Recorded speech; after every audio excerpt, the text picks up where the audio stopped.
Welcome to Mick and the Psychic, where we leave no stone unturned as we explore all things outside the apparent physical realm. There is no intent to teach or make you believe or disbelieve anything. It is just a safe space to listen and explore with us. So for this next episode, you have permission to open your heart and mind as you join myself and Xavier on this deep dive into the unknown. God does this and God does that and God does that. I'm like, well, what do you do? What is your role in this? Are you just riding in the back seat or what? And simply asking guidance is like reading the instructions manual when we're putting together a model.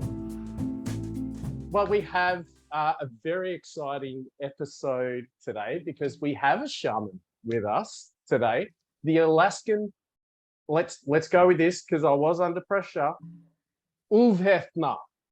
Am I close? My goodness, you got it.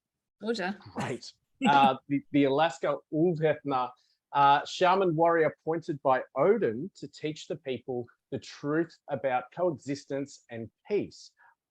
So our Alaska Ulfhednar offers an in-depth understanding of the spiritual world around us, providing the bond between the beliefs of antiquity and the scientific mental process of the modern day world. And I guess the idea is to educate people in the acceptance of differences in their quest for coexistence amongst all peoples of the land. So the teaching channel the wisdom and knowledge of the Alaska Ulfhednar through Dr. Mark Weisman, who is sitting right in front of us. I'm glad I said Mark correctly. And so Dr. Mark does things across the public forum through websites and podcasts and all sorts of things, as well as individual stuff, to all people who are willing to hear the message and learn the truth about the spiritual realm of wellness around us. And welcome to the show. This is very exciting to have you here. Thank you so much for having me. I very much appreciate it.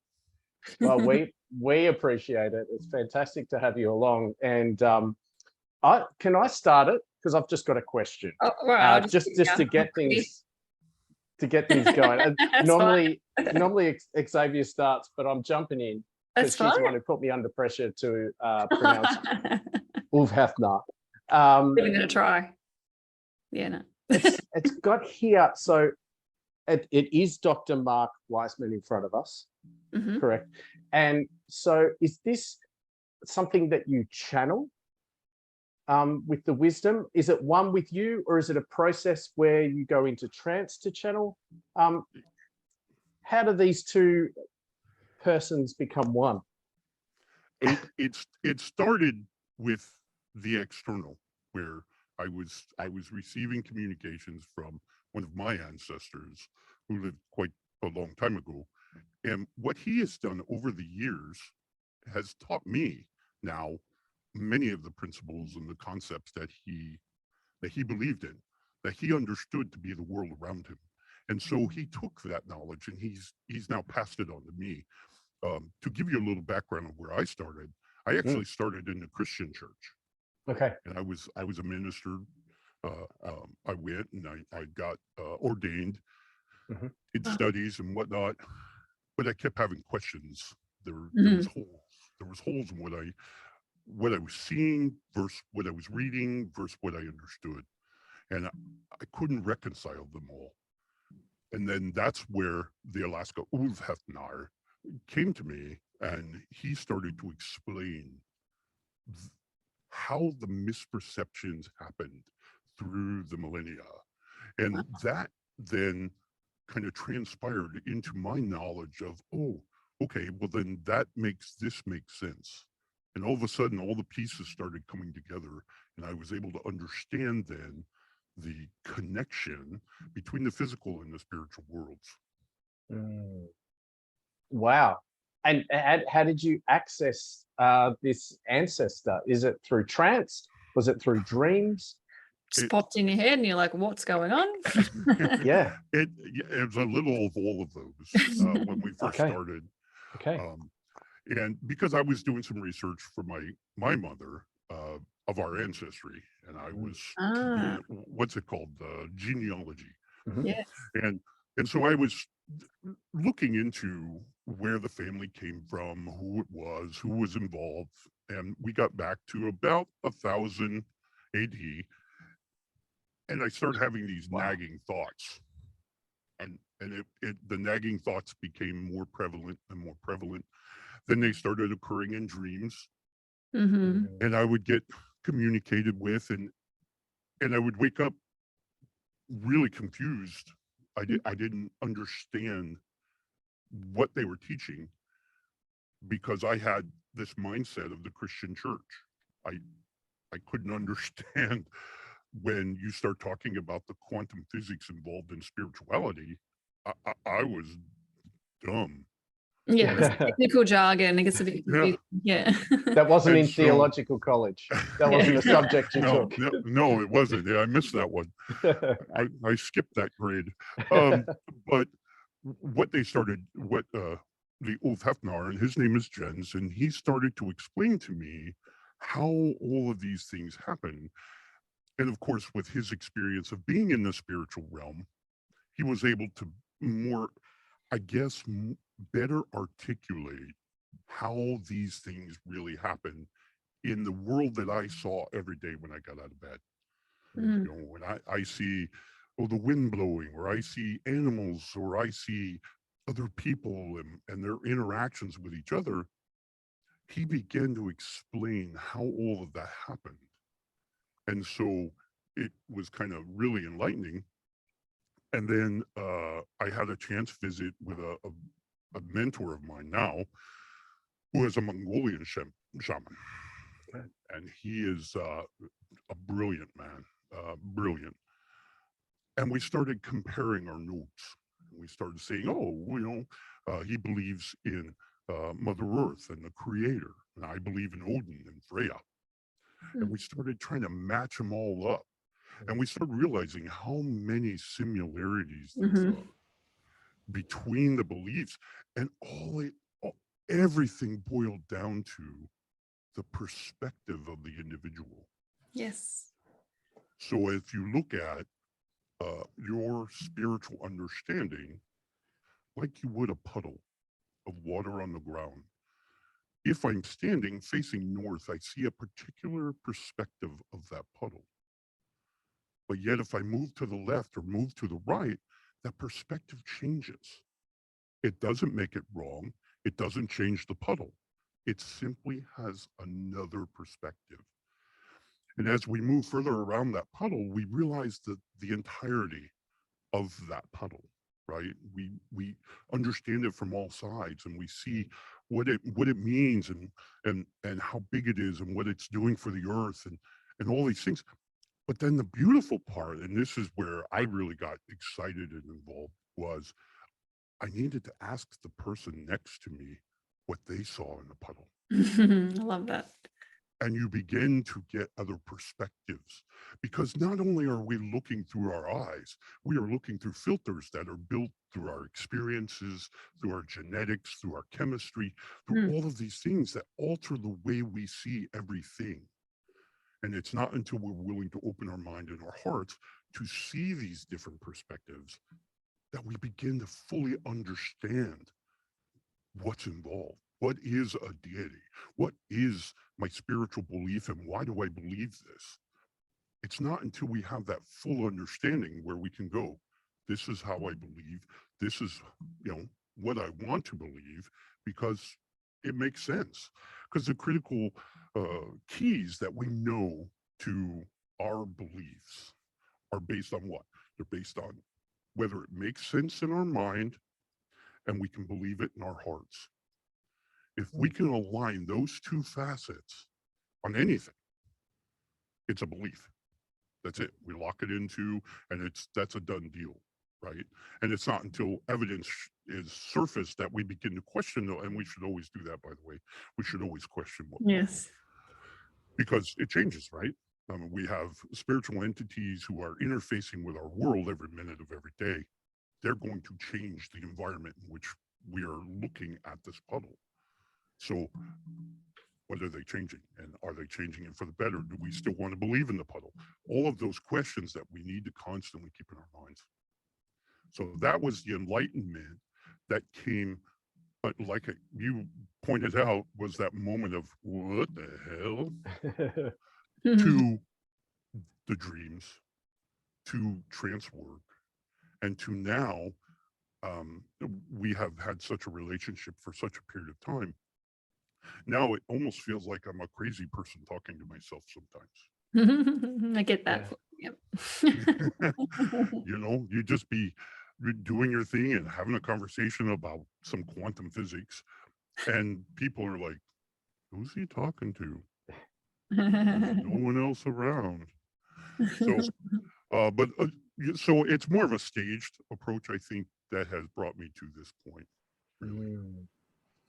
We love interviewing experts from different fields about all things outside the apparent physical realm. And the one constant is that these phenomena are transmitted through energy. So we sought out and teamed up with Subtle Energy Science To bring to you, our listeners, energetically encoded technology you can use on your phone, laptop, computer, or tablet. turning your device into a powerful personal quantum energy tool.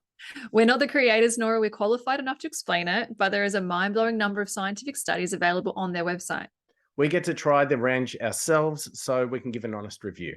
And from September to the start of December, we've got 20% off digital cannabis with promo code MATP-861. Now, this is not physical cannabis. It's the digital transmitted quantum energy source of cannabis. So you get the stress relief, the anti-inflammatory benefits, even mild euphoria without the negative effects or addiction.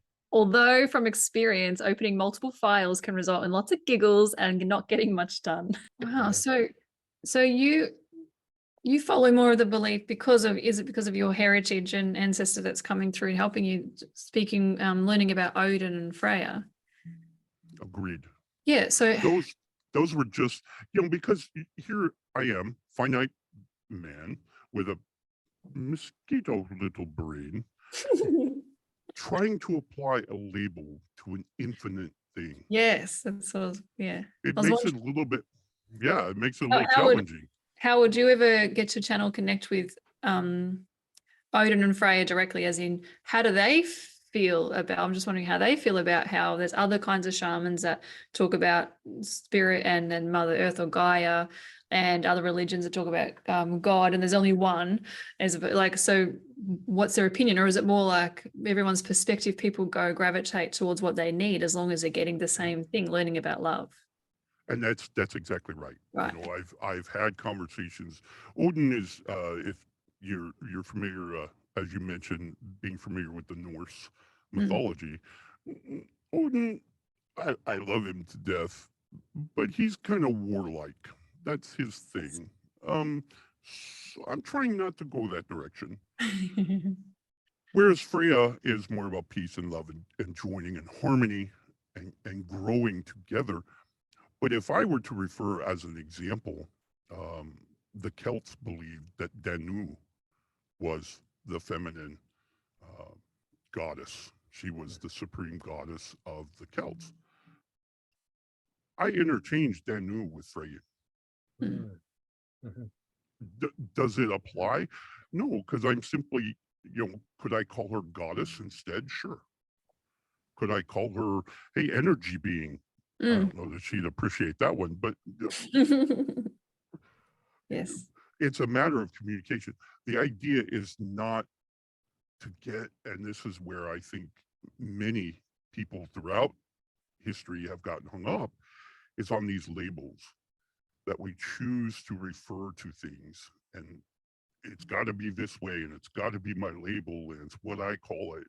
Everything else is wrong. It's my label.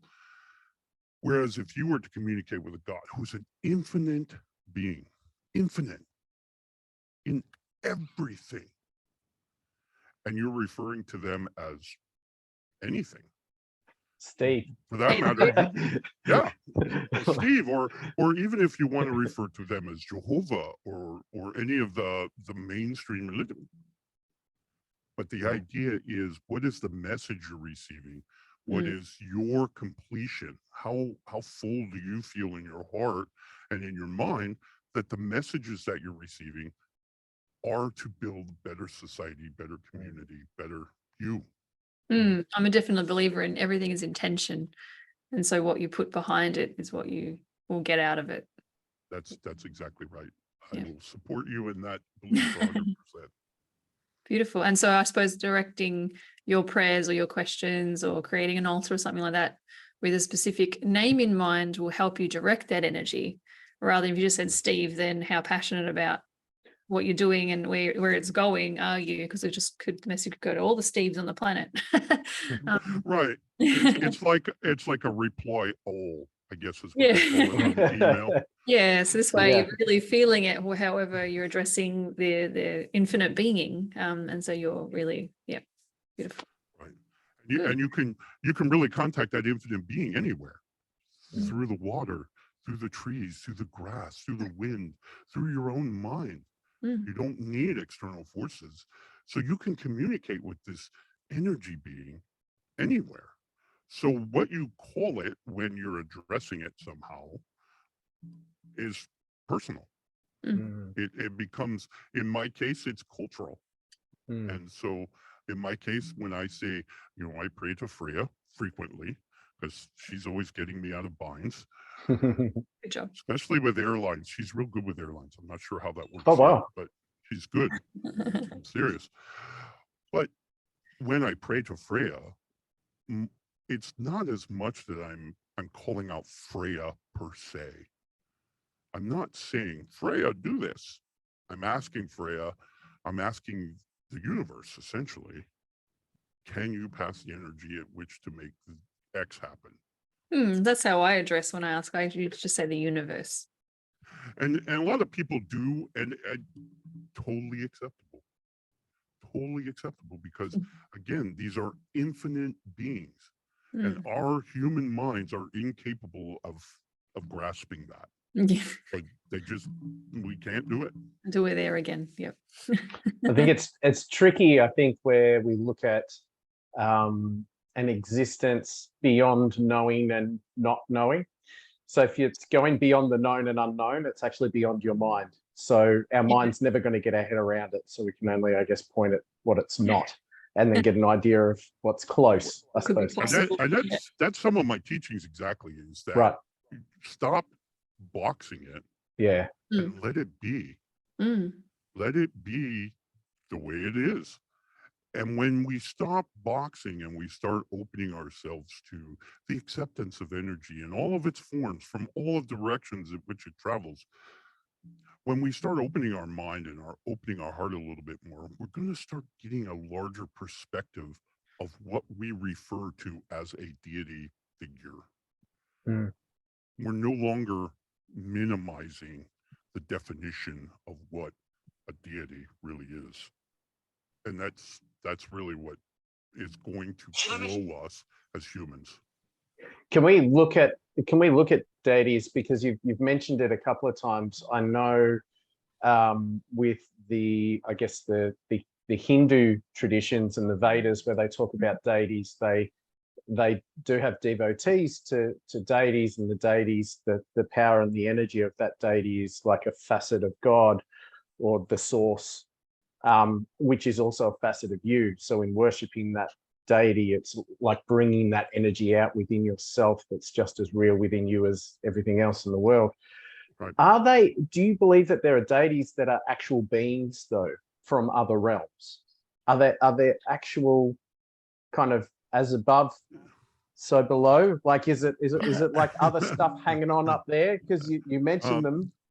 Well, let's first talk about your definition of what a deity is. Sure. Yeah. Good idea. Everyone wants to put it into a form. Yeah. We say, oh, here's the devil, or here's God, or here's Odinn, even, or here's Freya, here's Ra, here's Zeus. Pick a name. Religion, Yeah, pick a name. Everyone wants to put it into a form, and they want something.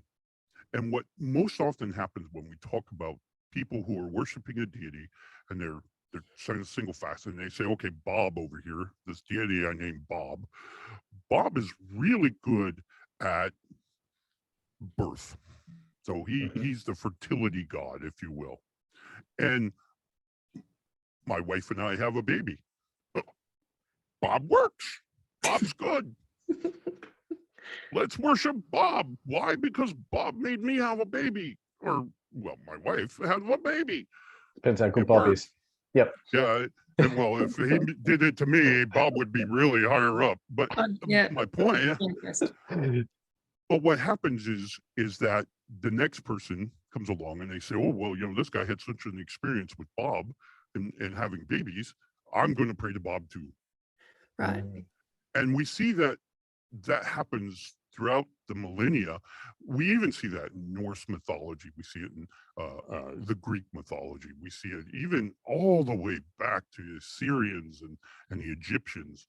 We see where certain gods get credited for something, and then that's where they're kind of at, right? And so we get this subdivision of Aphrodite and the Idun in the Norse mythology. We get Ra, who is in charge of the sun.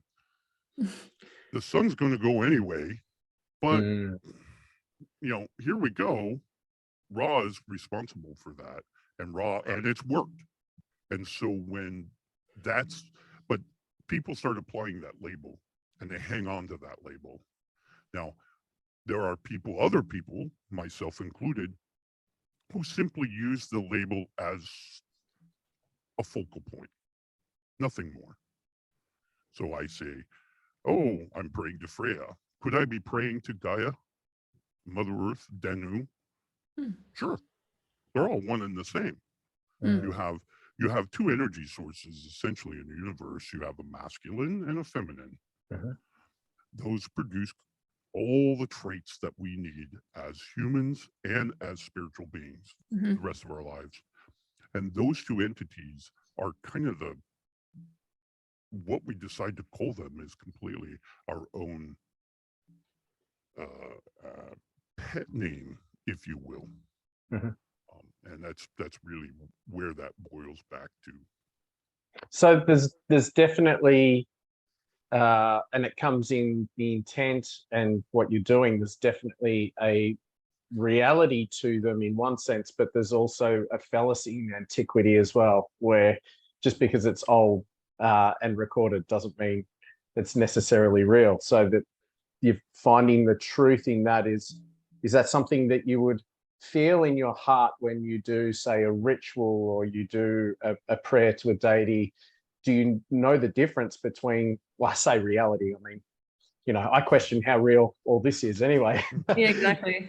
just for the sense of the word, like how real it is. How do you know when you are following something that's true, or you're just following your own egoic idea of what could be there? I think there's kind of a mismatch there in that when we talk about me praying to God, and I'll use my nightly prayers to Freya. I pray every night to Freya, and I ask her for guidance and wisdom that I don't screw anything too badly tomorrow, and just help me out, get me out of the driveway anyway. Well, you have am I praying to Freya? No. I'm praying to the feminine of the universe, that feminine energy, which has been very successful for me. Again, going back to the labels where, oh, it worked, so Bob must be right. Same thing kind of applies here, but I know in my heart that could Freya be Mother Earth? Yes, she is. Could she be Danu? Yes, she is. Could she be Aphrodite? Could she be, pick a name, Frigg, whoever? Yes. But we're talking about the feminine characteristics versus an actual person. I just put a name on it so that I can kind of focus, because I'm like a 5-year-old sometimes, like something shiny, and I take a hard left. So it's a way to help us focus in on that energies by giving it a form, but don't give it too much of a form that it becomes all about the form, because that form you just made up to focus. And literally, that's really where you get to the totems, where you get to the trinkets that people are always asking me to bless, and I'm like, okay, but why are you using this? Yeah. Well, I use it because it brings that. No, Mm. All that totem does is focus the energy that's coming out of you into the universe. That's all it does. So if your aura, which we all know, aura is all cloudy because you got a lot of things going on in your mind and your brain's all fried. It's been a rough week, right? And so your aura looks like, pretty much the after effects of a typhoon. and so you really need a new job, or you need a car, or you need something. You take your totem, and that's where you can focus your energy then to get to the totem. And then the totem, because it's outside of your immediate aura, it has kind of a direct path to the universe, right? So it's connected straight out. So essentially what you're trying to do is you're trying to cut through the spaghetti to get out to open grass. Get out first to go up. Yeah, so it's like a radio transmitter in a sense. That would be a wonderful, yes, that's exactly what it is. Yes. So how can they do that from within then when you've got a typhoon aura, for example? I like that analogy. And so being able to go within and just maybe balance yourself and cleanse your own energy first to go directly to where you need to go rather than looking outside yourself. That just feels like looking outside yourself when people are trying to find love and they're looking for a partner. And instead of looking within and working on themselves, they're trying to find somebody else to validate them. Like I'm seeing all these different analogies. Yes, I love all the nods. Good. Stick for me. Yeah, and that's exactly right. That's what most people do, is they always try to go outside themselves. And for us to have that clarity and that direct path to the deities, that's what we're going to do. Is we're going to focus our mind. We're going to line things up so our heart and our mind are together. We're going to get rid of all those emotional time bombs that are sitting in the back of our mind somewhere, and we're going to start clearing that aura. Once our aura is clear, now we don't need a totem. We don't need anything else. We can communicate directly, very clearly. And more importantly, we can receive too. So that's accurately, the other piece. Like directly, without the fuzziness of the external problems, I suppose, getting out the way. Right. Yeah. Right. So you're receiving as much as you're sending. Yes. So you're always receiving information from our ancestors. It's how we listen. It's what our personal preferences, how many of our filters that we're able to turn off and actually listen with our heart. They're always communicating with us. Amazing. I don't want to interrupt. It's funny because our minds are very clever, and they are our minds. They're not us, they're our minds, but our minds are very clever at tricking us as well. Looking at the fallacy of antiquity as well, I know a really good sage was talking to a student about his Shiva meditation. So it's the 108 Om Namah Shivaya. And he says to the sage, well, what if Shiva comes to me in this meditation? And he said, tell him to go away. And that's the purpose, is that it's not Shiva. It's just your mind saying, oh, you're here, Shiva. Great. I want to talk to you. It's like if Shiva shows up, especially if Shiva shows up, tell him to go away and continue with your meditation. So our minds can kind of pretend sometimes that it is kind of the spirit, if we're going kind of beyond the mind into this spiritual realm. You spend a lot of time in that spiritual realm. Do you find there's certain tricks that the mind plays on us to mimic, to hang on to control, I guess? Or is it just what we know? Yes, I do. But people do it to themselves. Yes, that's right. Yeah. It's not an external force. What we find, right, most often than not, is guilt and some shame or some kind of negative energy that you've absorbed somewhere. And some of us, we may not even know. We may be just walking down the mall and there's a bunch of negative people around us, and we're just drawing in that energy, and it's then beginning to churn in us, and it begins to create doubt. It creates shame. It creates frustration. It creates all these things that will hamper our ability to clear the mind completely. We're always going to have, I work with people quite frequently who have been exposed to war or trauma, very heavy psychological trauma. And we talk about it and we say, somewhere in the recesses of your mind, is this event. And you're going to be just walking along one day and minding your own business, and something's going to happen. And that event is going to get just tripped. And you're going to just lose your mind. Okay, because whatever it is, right? So it's a very traumatic event in the past. And I say, for us to actually get somewhere where you're able to function very easily and comfortably, we have to address it, and we have to unhinge the emotion to the memory. Yeah. So we have to disconnect those. And once you can start doing that, and you always remember, and this is the hardest lesson that most people have, is that you have the power. You will always have it. And so you're your own worst enemy in this cat, particularly when dealing with the mind. But you have the power to begin to unhinge those, to decouple them, and allow yourself to have a memory of this traumatic event kind of as a third party. And we hear a lot often, very, very frequently when talking with heavy traumatic victims, that's how they see the event happening. It's this third party event. It's happening to someone else. They're just watching it, right? Yeah. And that's really a critical tool that allows us to begin to get rid of those filters that are preventing this energy, this communication, and essentially peace and happiness from coming into our lives. And they're subconscious filters too, aren't they? Like, we're not aware of it. It's just because of this emotion to this significant emotional event that has put this filter up. And I don't know why this person upsets me all the time. You know, it's because there's that. Yeah, right. Wonderful. Right. So it's about removing some of that emotion from the memory, or emotion from the memory of the event, separating them. You have to remember what emotion is. Yep. What is emotion? Yeah, go. Physiologically, what is emotion? Emotion is a chemical interaction within the body. That's what emotion is. Yeah. Right. Yeah. Now, depending on which hormone is released into the bloodstream is what you get, right? So you can release one hormone and get angry. You can release another one, get sad. You can get another one, tired. These hormones are built into the human body. They're natural physiological processes. They're good for us. But well, sometimes.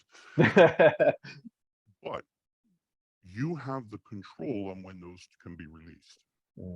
Okay. And I say this because I've seen men and women, for that matter, who go into the face of combat. Okay, they're overseas and they were in a combat area. There are those individuals who freeze. They're terrified. They can't move a muscle in their body. They're done. There are others who power forward. They're probably absolutely still terrified, but they have the ability to put that emotional charge aside and address what they have to do, whatever that is. So we know the human mind controls the release of hormones into the body.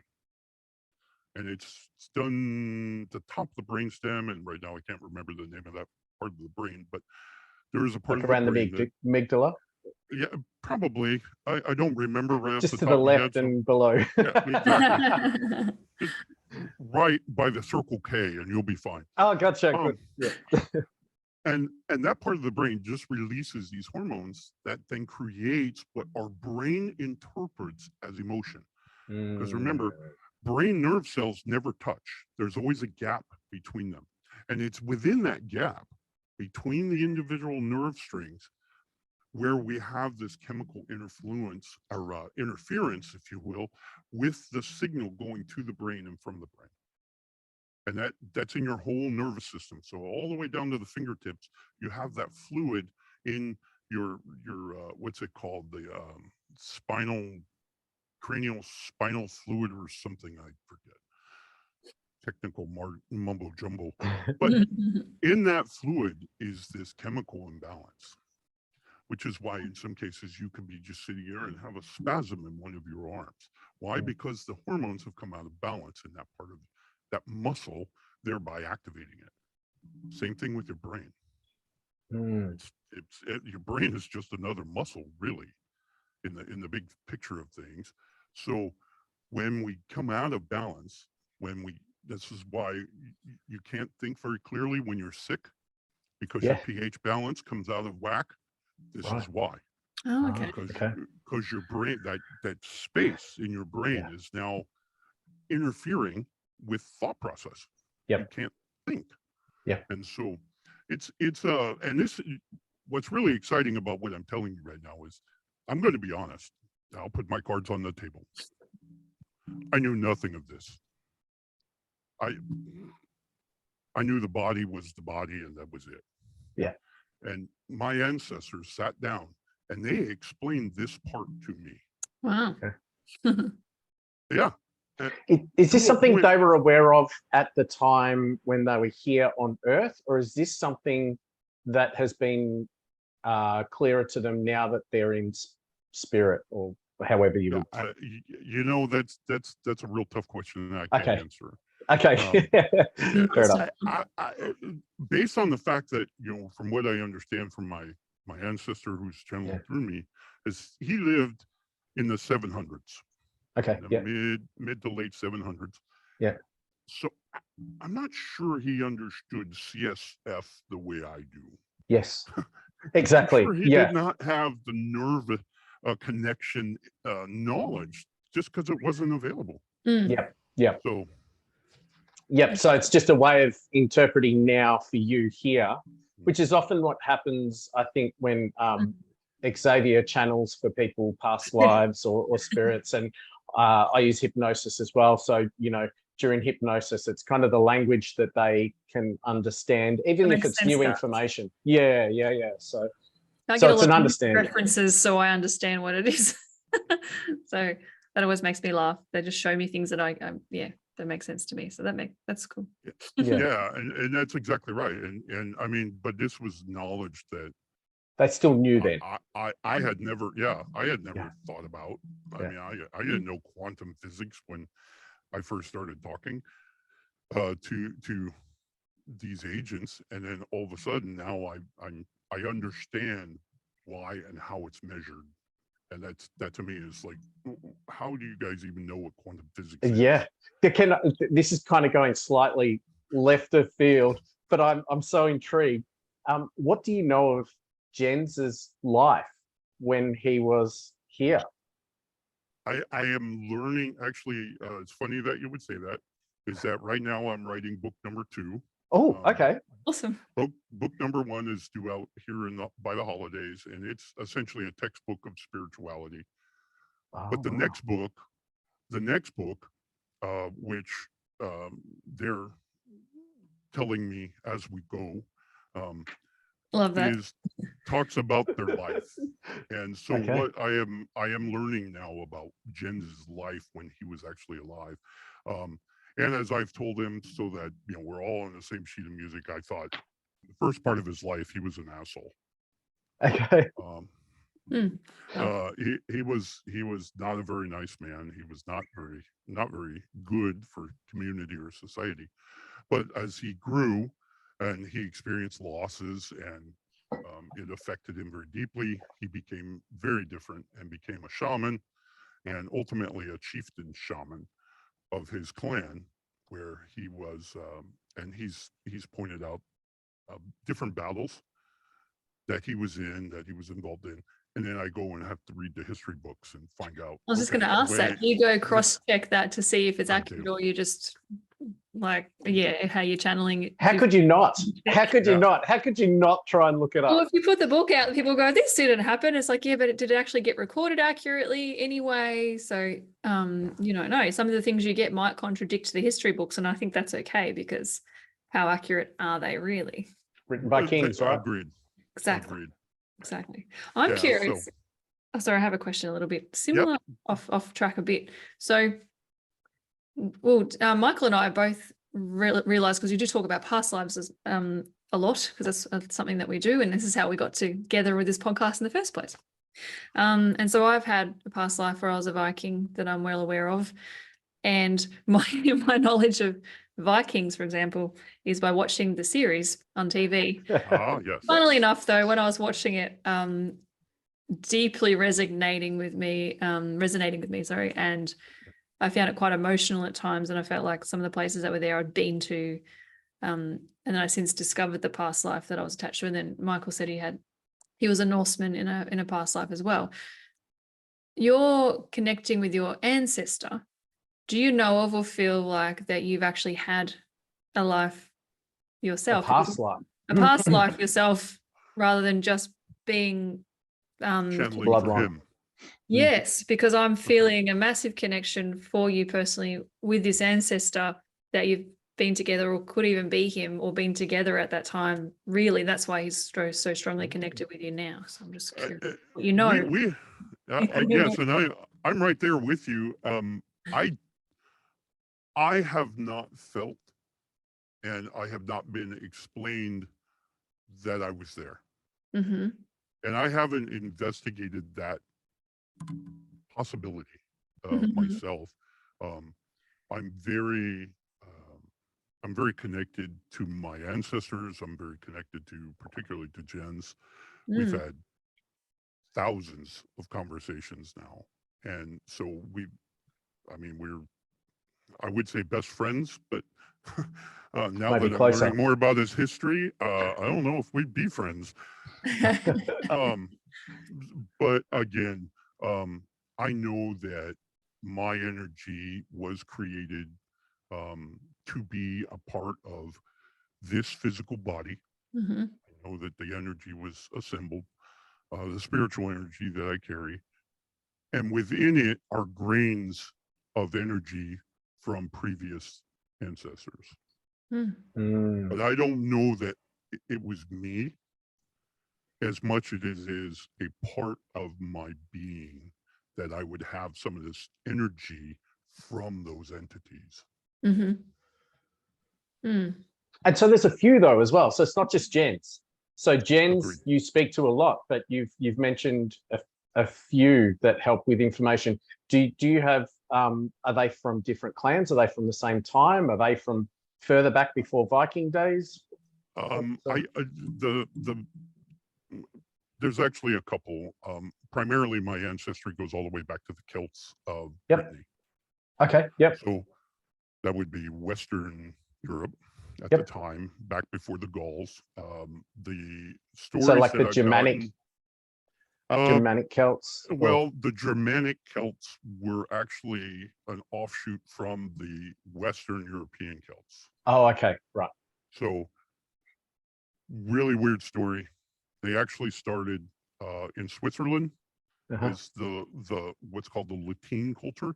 The Latin culture was discovered in some caves there in Switzerland, and they're about 25,000 years ago, give or take, just before the ice sheet started melting away, exposing Scandinavia and Northern Europe. So the Latin culture then migrated west, going all the way out to the Iberian Peninsula, which would be Spain today. Kind of a separation, but then you had the Roman Empire that came along the Mediterranean, kind of pushed everybody west, and then north, and then ultimately off the rock entirely because the Romans took over all of Europe. But that's right. But my ancestors, and in the book that's coming out next year that we're currently writing, there are a pair of ancestors that, according to Jen's and some others, is where the story starts. And her name is Lasange. And Lasange was the great grandmother of everyone. That's involved in all these stories. Cool. And she was a Celtic druid. And her husband, the king, died in 37 BC in the battlefields of Brittany. They were, and she surrendered herself because she wanted to be eternally with her king. So she gave up her life there on the battlefield. But Lasange creates, and I'm giving away too much of the book, but I'll give a little highlight. Just bits. Just give us bits. She has triplets in a time where single babies were lucky to be born safely and alive with moms intact. She Yeah. had triplets. Wow. And those triplets became what's known as the Celtic triad.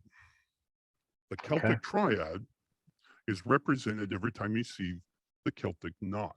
Yeah, I was just thinking of that. Right. There are Oh, that's three, very cool that that's your ancestors. there's three loops. Yep. There's the strength and rage. There's the courage and bravery, and there's the wisdom and knowledge. Those are the three equal knots of the Celtic knot.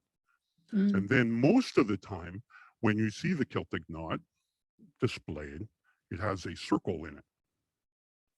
It's kind of in the background. And that circle represents the circle of life, the physical and spiritual circle of life. Mm-hmm. And it's all included in that little diagram. And so that's kind of where this story starts and comes forward 2,000 years, almost to the day, and then kind of terminates when it gets to me in the There story. you go. Amazing. This is going to be a freaky deep dive into this book. Yeah. This would be a lot of fun. And I love that you're on a need to know basis. Like you're writing it, but Well, it's like you'll find out.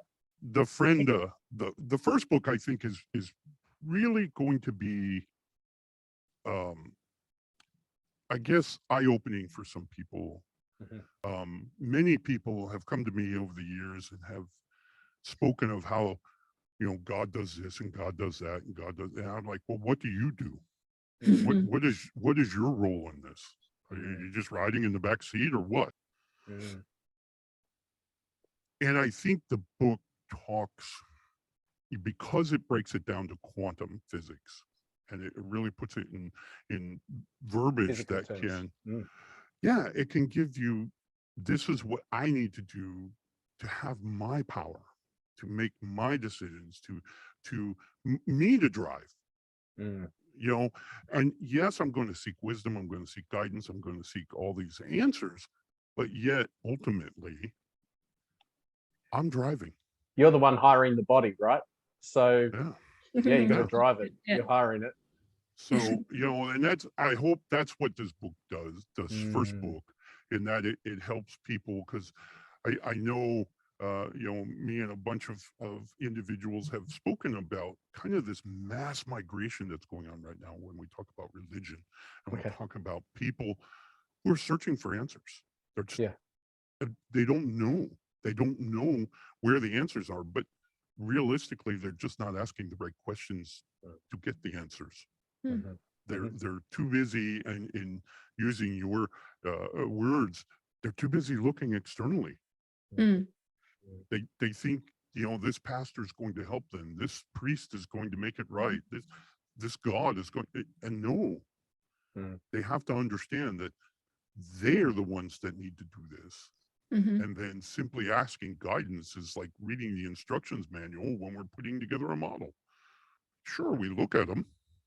I think in so many like religions, you're taught that God or Jesus is greater than yourself, and we're beneath. So then people aren't looking within, right? Because I don't think they surrender that. And yeah, and that's their choice. So that's that they chose. And maybe that's part of the lesson, is to learn. I don't know if they chose it, and here's why. You know, many people that I've spoken to have talking about where we've had 2,000 years in the world of conform or die religion. In the West, you know, we can look at, particularly in the West, you talk about the United States, we talk about the indigenous people who were here before, and how everybody thought they needed to be saved, when in fact they were just fine all by themselves. They didn't need help. But we see that also in Europe as well. As the Christian thing, folk came north, you either got on board or you didn't have to worry about it. You were going to meet them personally. I mean, those were your two options. And so we see that, and that mentality, I think, continues today with people, even though they may not be associated with the church, they may not even go or know anyone who goes. That mentality still carries. and it's still kind of one of those things that maybe you picked it up in a movie, you picked it up in a book, whatever. I mean, they still have that fear. So you think it's like a cultural conditioning? So we've got our individual conditioning, but like a cultural conditioning of that needing to be saved. So when we're looking at something bigger for ourselves, we're looking for a savior. Wow. Agreed. Yeah, right.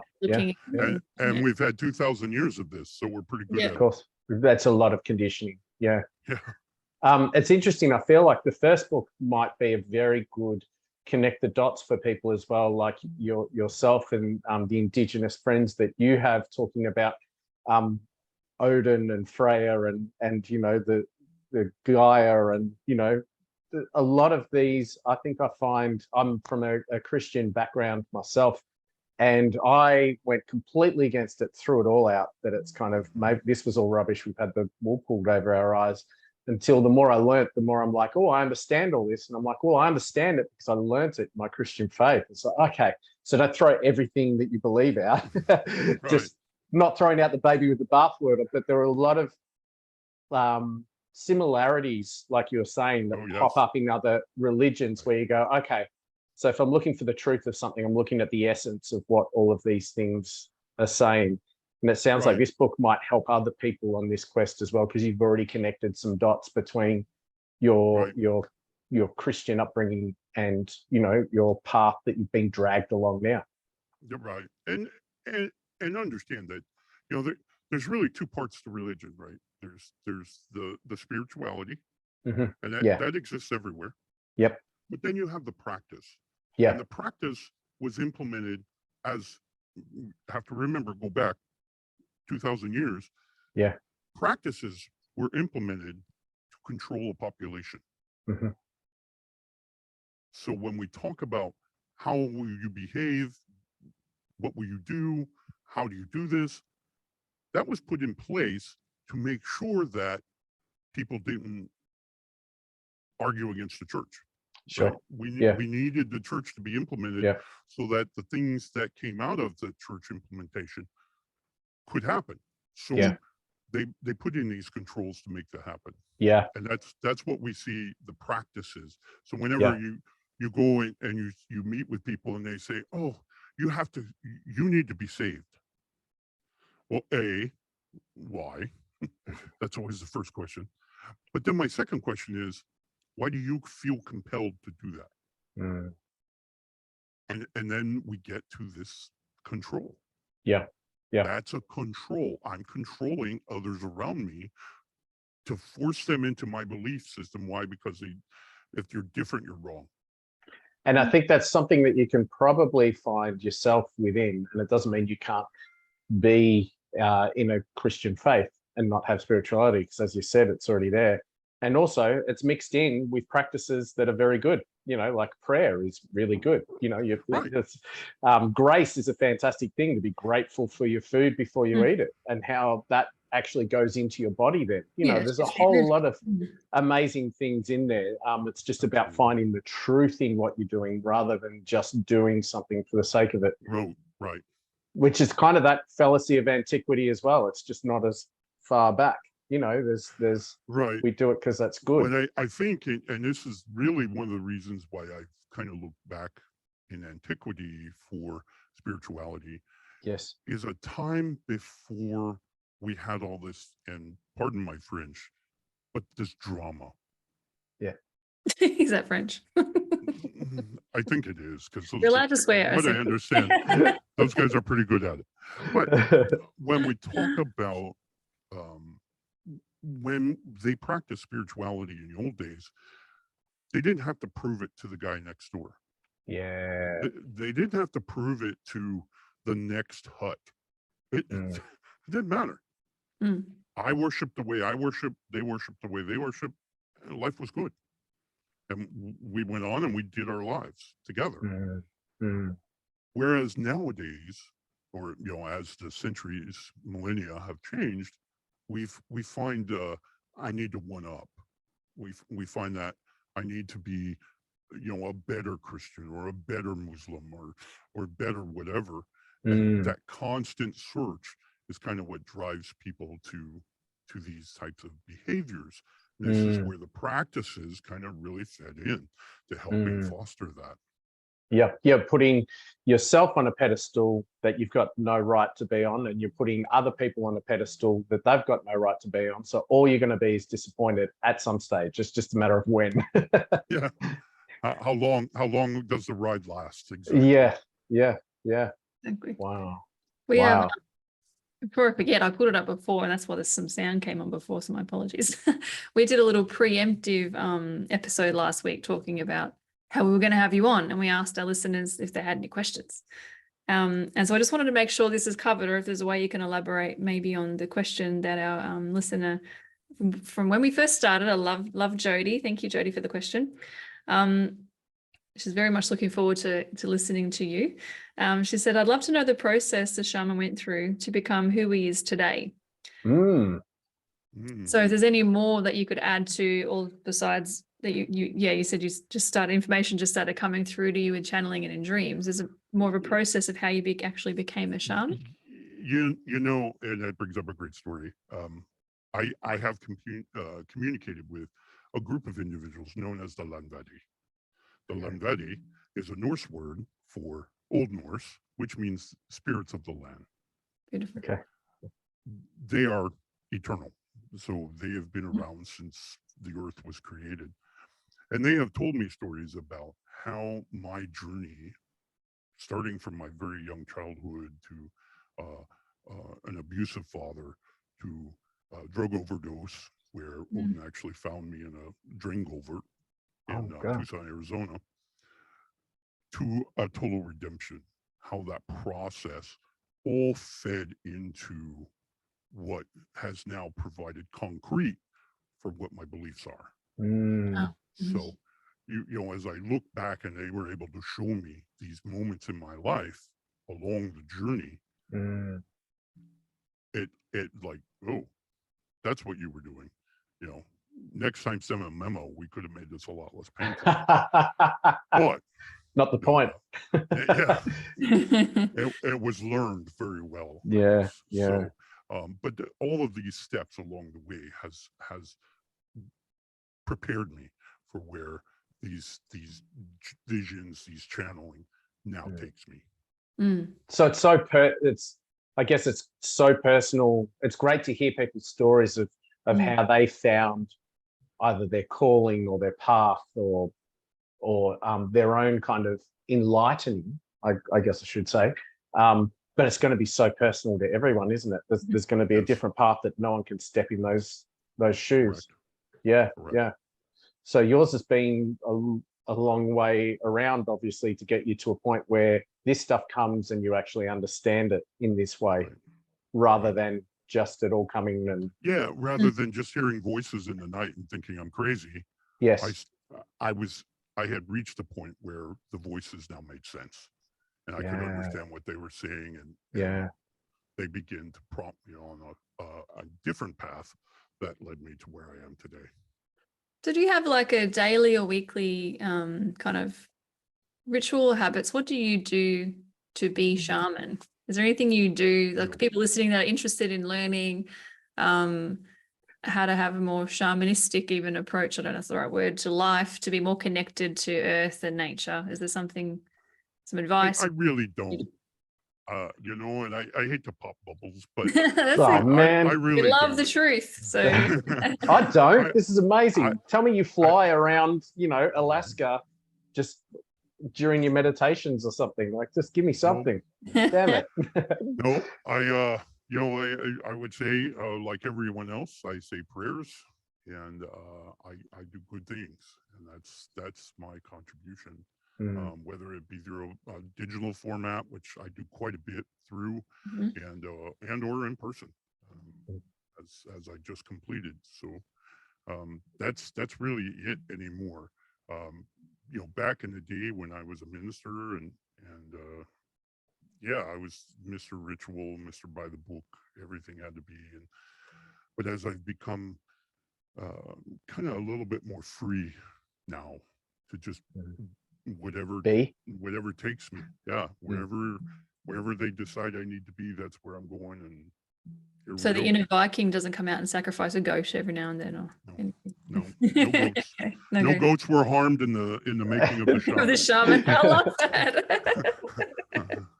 At least not in this lifetime. Like, Yes. we can't Right, speak right. for Jen's. More than goats. Yes. More than Yeah. goats met their maker in Jen's life. Let's. Yeah, I can't speak for anyone back then, but anyone modern day.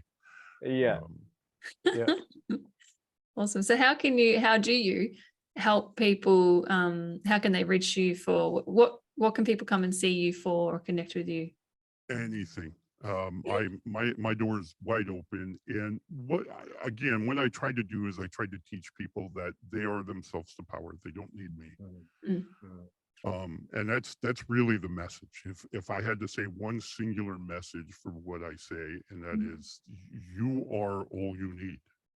Beautiful. Believe in yourself and go forth, and begin to understand peace and harmony. We don't need conflict. We don't need all this tension and hate. We need to just understand that it's okay to be different. It really is. And so that, I guess, would be the message of the day, if you will. Beautiful. I love that. I love that. Yeah, being a shaman is another one of those labels. I think half the time I'm just a goofball. Yeah, That's a good label too. Yeah, I like it. It fits me very well. So, but again, it's a journey that we all have to go on. We all have to understand, but we really need to understand where we are today. I mean, you have to start with using a technological term. They call it baselining, and that's really where you start.